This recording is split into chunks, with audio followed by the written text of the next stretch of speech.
make sure we have 100% God's blanket to 2.5 centimeter thickness. We practice rotations, which is a reflection of biodiversity. Then we have canopy, closure, feeding from the surface, and permanence.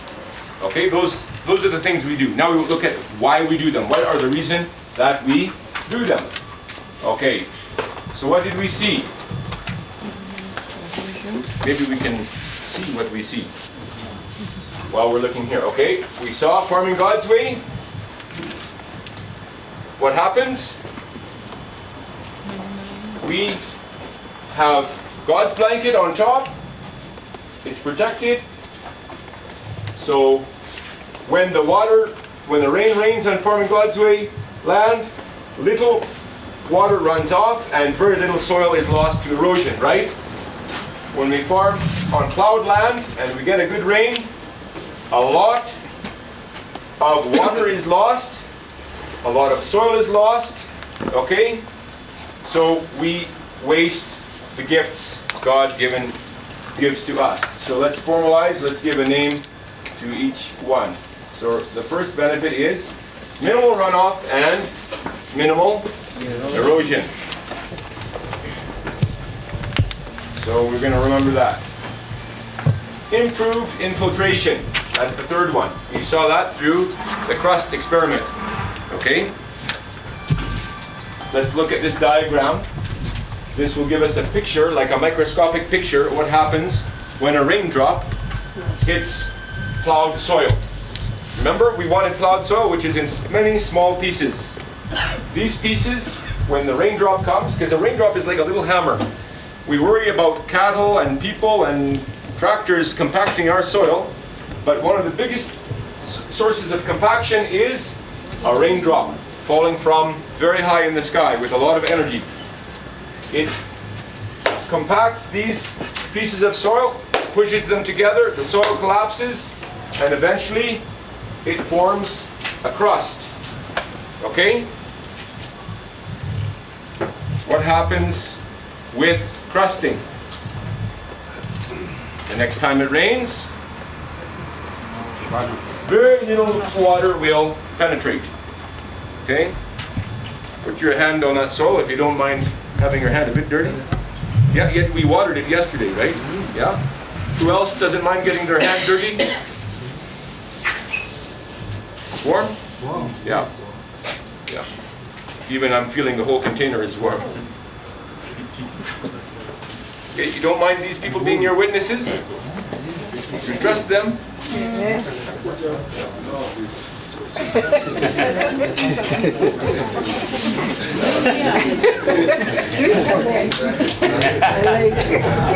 This is Thomas and Thomasita. The guys at the back are not They satisfied. believe now. They touch. Okay. No, it's very good actually to see in practice what we're talking about, right? Okay, so the next time rain comes, we're not going to get very little. Okay? So the soil, when we say we're plowing and we make the soil soft, I'll agree with you until you get some rain. But you actually want rain. So the thing that you want is going to create what you don't want. Hard soil. And then you'll go do hard work again, and it will stay soft until you get what you want again, rain. So now what you have been praying for keeps bringing a problem. Not because it's a problem, but because of the way we are farming. Okay? All right, that was number 3. Number 4, we've just covered. We looked, we looked at this soil, and you can come and feel it later. And it has almost none of the moisture. Remember, we lost most of it first of all. And some of it did fall there. It was wet for a bit, but almost all of it is gone now. So we've lost it through evaporative loss. So in Farming God's Way, when we put God's blanket, we keep that moisture, we protect it from evaporative loss. Underneath the mulch, underneath God's blanket, the soil is cooler. So please, I know the blanket idea, it's a great idea, but it's an odd idea in one way, in that this blanket keeps the soil cool. We put blankets to keep ourselves warm, but actually the way that God's blanket works is to keep the soil cool. Okay? We want cool soil. It helps for optimal seed and seedling growth. Okay, we don't waste the first rain. Griffin's example was very good. He was away for a bit, it rained. Even though he was late to plant his beans, his land, even though he couldn't plant in the first rain, his land kept the first rain and was waiting for him to come home. Okay? It's like a good wife. They ate some good food while you're gone. But if she's a good wife, she'll keep you some of that roasted meat for when you come home. Right? You don't, so you don't feel like you're left out. So your garden is also good. Because you took care of your wife, she takes care of you. Because you took care of your land, it will take care of you. So it kept that rain for you, Griffin, to come home. Even though you're late, he found the moisture there. Okay? This is important because people lose this first rain they say, oh, the first rain is for that first cultivation. Or maybe it's for the second one, so I now smash all the clods during this second rain. Okay? So now, this is used for us. Conventional farming, it's often lost because it's just used it's used up during cultivation. We use it for plant growth. We plant during the first good rain. Okay, remember what Griffin said. We're not talking about the first little shower when the rain only goes in 1 or 2 centimeters. We're talking about the first good soaking rain. Okay, good weed control.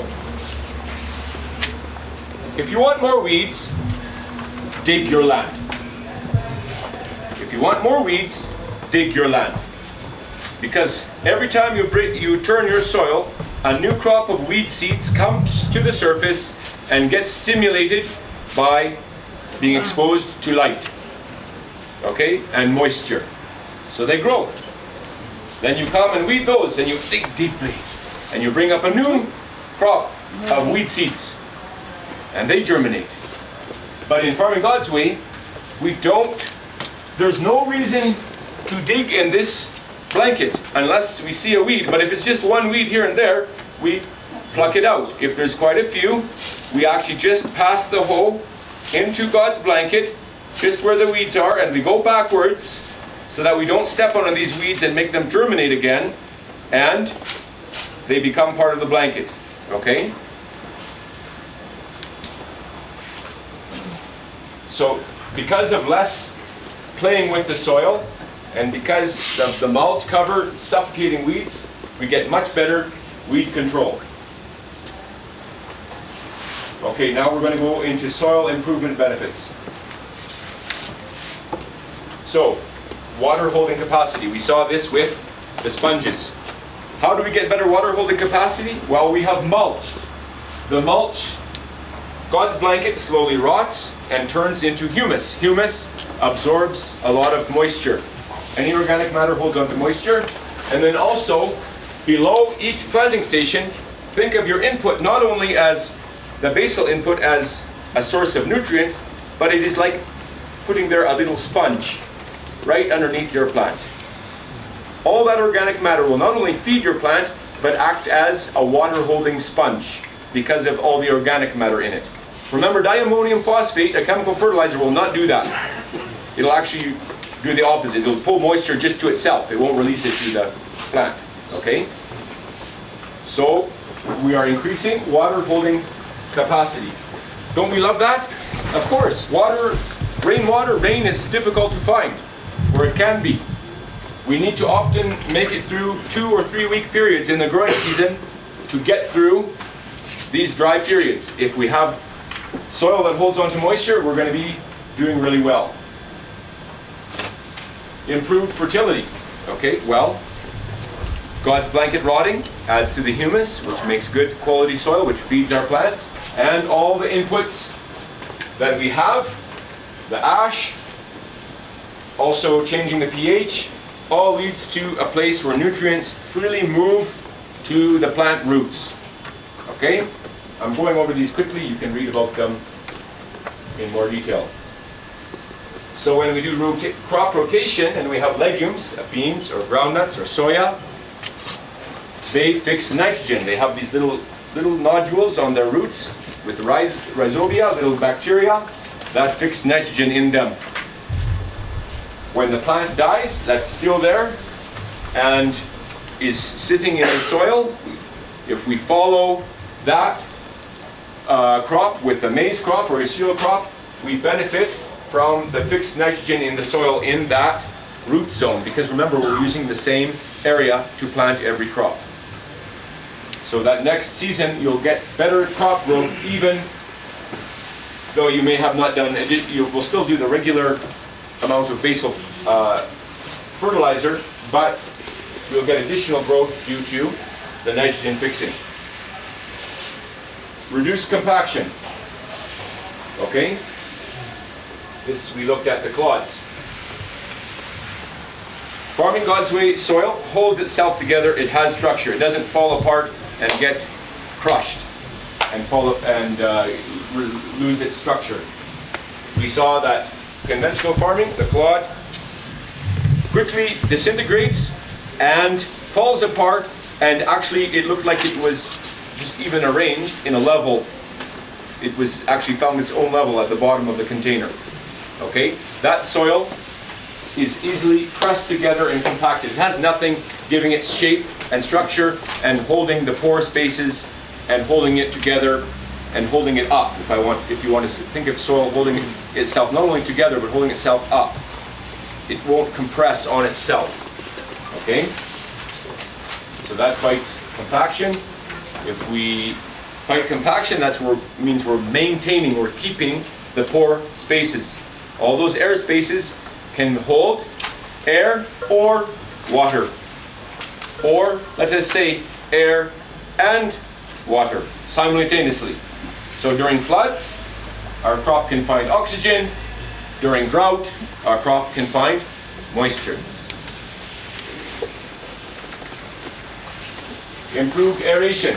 Okay, we can see in the Farming God's way clod, a lot of air, and if we were to take it, if we could bring it, is it still out there? We'll give it a flick, just to kind of give it a shake and see what kind of air might still be in it, and we'll still should find air bubbles escaping. We know in the conventional one, there's no air there. It all just sunk and lost its shape. Soil microbiology improvement. Soil comes back to life.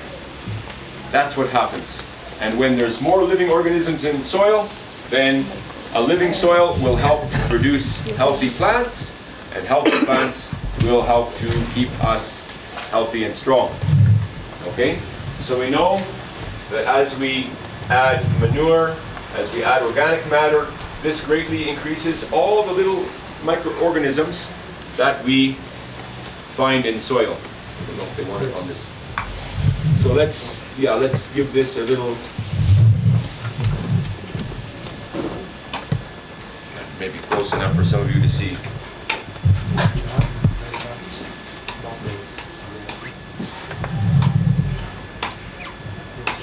Yeah, there's bubbles. I mean, they're kind of trapped, which they should be, in their little rooms in there. And even deeper inside, there'll be more air bubbles, okay? Here, the soil has completely collapsed on itself and pushed out all, or most of all, the air spaces, okay? So good structure. Has this fallen apart yet? No. It hasn't even slumped down to the bottom. We're about 24 hours now. Okay, this is where we really get to important things, because farming is also, we want it to be a profitable business. Economic benefits. People often ask us, oh, you know, what spray can we use for our maize, and what about this disease and that disease and this pest and the other pest? Okay, not bad questions, but the number one step you can take to fighting pests and diseases is What? A good relationship with the man in the chemical shop. No. Rotation. Yes, but let's be specific. By feeding your crop well. What is the secret to your health? Staying ill. Uh-huh. Feeding well. Prevention is better than cure. What's prevention? Good feeding. What's prevention in plants? Feed your crop well. So you don't need more information, you just need to follow the information that we've given you in terms of feeding your crop. Okay? All of the recommendations lead to good feeding of your crop. Please don't get this idea that I did Farming God's Way one season, now this season I don't need to feed my crops because I fed them last season. That's a wrong idea. That means you like to fast every day after you've eaten. Fasting is good, but I don't think I expect most of you will eat one day, fast one day, eat one day, fast one day. It makes life a bit difficult. Well, it's the same thing that we do to our crops. We try to make them last one season without feeding. Oh, I gave them food last time. You don't think it's still there? Okay. We want to feed our crop every time, and this will give us the best pest and disease control. By the way, in the vegetable guide, we do go into natural formulas of natural ingredients of how to control some pests and diseases. Okay, so we don't ignore the topic, but the foundation of the topic is good feeding. Okay, and good moisture because it keeps the plant out of stress. Once the plant is stressed, it's proven that it actually attracts pests. Okay, the same way the lion picks on the weak kudu or any other animal, impala, gazelle, the same way insects seem to attack weak plants. Okay, number 15, reduced field preparation and preparation cost and time. We're trying to show you that as we do permanence, as we follow everything, it needs less effort, less time, therefore less money involved in all these farming activities. 16, I think you can see if we had spread manure here on this land, it's already being lost. You also saw in the runoff trays a lot of organic matter on the top which was lost. Also, if we had used chemical fertilizer and a lot of water runs through our soil, a good chance that we lose a lot of the chemical fertilizer in runoff. Okay? So we have reduced fertilizer losses. So that's a saving money, isn't it? Drought tolerance and risk spread. So now, because of moisture, increased moisture, holding capacity, good feeding, strong plants, we're able to push through some drought. In fact, a lot of drought. Okay? And then through crop rotation, we have risk spread. Okay? So we're not monocropping and doing only maize. Some people are only tomato farmers. Well, if they get a problem with their tomatoes, the whole business crashes. Okay? So drought tolerance, spread of risk, so that's saving us money for sure. Can be the difference between having a crop and no crop. Yes? In the event that there's a natural disaster, you see you have a third of your crop so that you can spread this. Yeah. But then, some devastation happens. Yeah. What are we going to do with that crop? How do we dispose of it? Because if we melt until recycling the disease, or do we bury it? What do we do with it? I'm not sure exactly which problem you're thinking of. So a third of my crop Yeah. has been infested by this disease Okay. or this Yeah. pest or something, the natural disaster. That Okay. You're saying more of a pest disease? Yes. Yeah. So now what do I do with it? How do I dispose of it? Do I Yeah, dry depending it? what it is, and in the vegetable guide it guides you, certain things you actually have to take off your field and burn them or expose of them so that they don't infect your field. And then a rotation is necessary. So do the right thing. In extreme cases, it needs removal of the plant or burning of it if it's a very strong disease. the rotational part. The rotational part could have root crops, it could have other vegetables in it, okay? Your rotational part could actually have a whole bunch of vegetables because you don't need many vegetables for them to be enough for your family. But you need quite a bit of area of maize for that to be enough for your family. Okay, we're getting to the end here. Reduced irrigation costs. So we don't discourage irrigation at all. But irrigation must be done when you can afford it, if you can afford the equipment. Okay? Normally you're going to build your way towards irrigation. And I advise you to. You should actually think about it. Okay? But your costs of irrigation will be reduced because of God's blanket and because of your soil's condition. Remember, every liter of water weighs 1 kilogram. That's a lot of work to move water. You're going to use human effort or mechanical effort, all which costs money. Okay? Any way you slice it, irrigation is going to cost you money because you're moving something that weighs 1 kilogram per liter to your field. There's gravitational ways, there's other ways, but it will all need some sort of cost. Okay? So we want to reduce the cost by having God's blanket and soil in a very good condition. Crop. Sorry. Yeah. Do you recommend a certain irrigation type? Yeah, that's a good point. The best would be drip irrigation. It's the most efficient, but if someone cannot afford it, people definitely use flood irrigation. Some people, like Malawi, there's other areas, I think in Kenya, that are set up with basin irrigation where you have little fields with bunds or soil edges on them, and they have access to a stream or a source of water, and you flood that piece of land once, twice, 3 times in a week. Okay?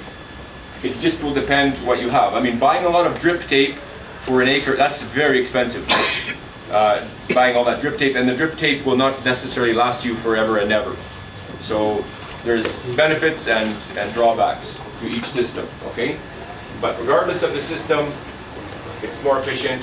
Yes, if you had the money, a good system, especially for a small vegetable garden, would be maybe a tank on a stand going down to a drip system. It's very efficient. Overhead, very inefficient. A lot of it evaporates, especially if it's done during the daytime. Improved crop efficiency, we discussed this earlier, when all the moisture and the nutrients are near the crop. So it spends its time growing the valuable part, the cob, the bean, the root that you want to eat, instead of spending all of its time on growing and looking for water and nutrients. Okay? So the crop growth is efficient, so you get what you want, which is a yield. And lastly, all of this gathers together to give us what we're all looking for, yield improvements. Okay? And this is Dixon's example. His dad used to get 3 bags a year, like on a continual basis. When he tried, he got 5, but he had only done a corner of his land. He got 5 on a small corner. Then he expanded, he had enough mulch. 45, 54, 69, okay? Another guy called Joseph went 7 to 70 bags, and George, another guy, got 9 times improvement. Okay? I don't know who those people are. It's not Dixon, but anyways, some happy farmers, no doubt, in a good field of maize. Okay? That's what we want. We want smiles on our faces and a good harvest. Okay? Those are the 20 reasons why we do what we do. I'm sure there's even more. Okay? So those are in your field guide and in your trainer's reference guide. And we tried to show you a good number of them yesterday.